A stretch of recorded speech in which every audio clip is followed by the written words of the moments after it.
کے ساتھ میں ہوں فائزہ گیلانی۔ سب سے پہلے ہیڈ لائنز۔ سپریم کورٹ میں پنجاب اور خیبر پختونخوا میں الیکشن کی تاریخ کے تعین کے حوالے سے آج خود نوٹس کی سماعت کے دوران پیپلز پارٹی کے وکیل فاروق ایچ نائک نے حکومتی اتحاد میں شامل جماعتوں کا مشترکہ بیان پڑھتے ہوئے کہا کہ 2 ججز کے بینچ میں شامل ہونے پر اعتراض ہے۔ اعجاز الحسن اور جسٹس مظاہر نقوی اپنے آپ کو بینچ سے الگ کر دیں۔ تحریک انصاف کے رہنما زلفی بخاری اور فیاض الحسن چوہان نے جیل برو تحریک میں گرفتاری دے دی۔ پاکستان تحریک انصاف کی جیل برو تحریک میں گرفتاری دینے کے لیے پی ٹی آئی رہنما عامر کیانی، عوامی مسلم لیگ کے سربراہ شیخ رشید اور دیگر راولپنڈی کے کمیٹی چوک پہنچ گئے۔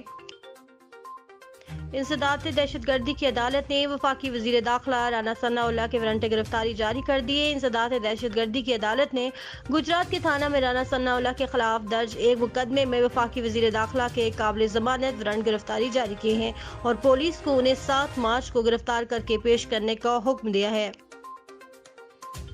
وزیر اعظم آزاد کشمیر سردار تنویر الیاس خان کا کشمیر کمیٹی میں خطاب۔ وزیر اعظم آزاد کشمیر نے کہا کہ بھارت کا مکروہ چہرہ دنیا کے سامنے بے نقاب کرنے کے لیے ہمیں مسلسل اور انتھک کام کرنا ہوگا۔ پوشپورہ بھارتی فوج کی درندگی کی مثال ہے۔ انسانی حقوق عالمی تنظیموں کو درندہ صرف بھارتی فوج کی صفاقی پر ایکشن لینا چاہیے۔ صدر آزاد کشمیر و چانسلر آزاد جموں کشمیر یونیورسٹیز بیرسٹر سلطان محمود چودھری کی زیر صدارت ویمن یونیورسٹی آزاد جموں کشمیر باغ کی سینٹ کا 19واں اجلاس ایوان صدر کشمیر ہاؤس اسلام آباد میں منعقد ہوا۔ Women university of Azad Jammu Kashmir Bagh barrister سلطان محمود چودھری نے باغ یونیورسٹی کے معیار کو مزید بہتر بنانے کی ہدایت کی اور کہا کہ جہاں معیار تعلیم بہتر کیا جائے گا وہاں پر یونیورسٹی کی عمارت کے کام کی تکمیل کے لیے تیزی سے کام کیا جائے گا۔ وزیر دفاع خواجہ آصف کا کہنا ہے کہ جب ججز ہماری حدود میں داخل ہوں گے تو ہم بھی سوال اٹھائیں گے۔ قومی اسمبلی میں پالیسی بیان پر اظہار خیال کرتے ہوئے وزیر دفاع خواجہ آصف نے کہا کہ سپریم کورٹ کی جانب سے سو موٹر کیس سے متعلق کچھ سوالات اٹھائے گئے ہیں۔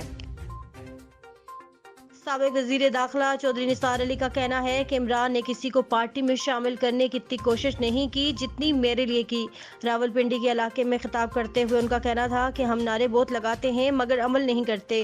ملک انتہائی نازک موڑ پر ہے اور ہم ایک دوسرے کے گربان پکڑ رہے ہیں۔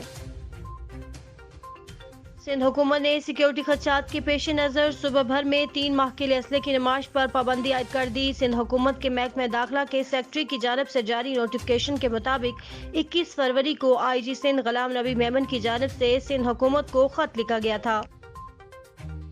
وفاقی وزیر موصلیات مولانا اسد محمود نے کابینہ ڈویژن سے ملنے والی بم پروف گاڑی واپس کر دی۔ ترجمان کے مطابق مولانا اسد محمود نے کفایت مہم کے تحت مجاز 18 سی سی کار بھی نہ لینے کا فیصلہ کیا ہے اور وہ اپنی ذاتی گاڑی استعمال کریں گے۔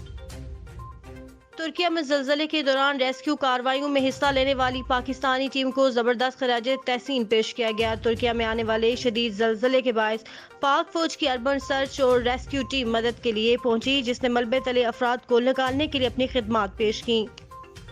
کرکٹر شعیب اختر نے کپتان بابر اعظم کے لیے دیے گئے بیان پر وضاحت دے دی۔ شعیب اختر نے نجی ٹی وی کو دیے گئے انٹرویو میں کہا تھا کہ میں کھلے عام کہتا ہوں کہ ابھی بابر اعظم کو پاکستان کا سب سے بڑا برانڈ ہونا چاہیے تھا لیکن وہ نہیں ہے کیونکہ اسے بولنا نہیں آتا۔ کنٹری نیوز میں آج کے لیے اتنا ہی۔ مزید خبروں کے لیے دیکھتے رہیے کنٹری نیوز۔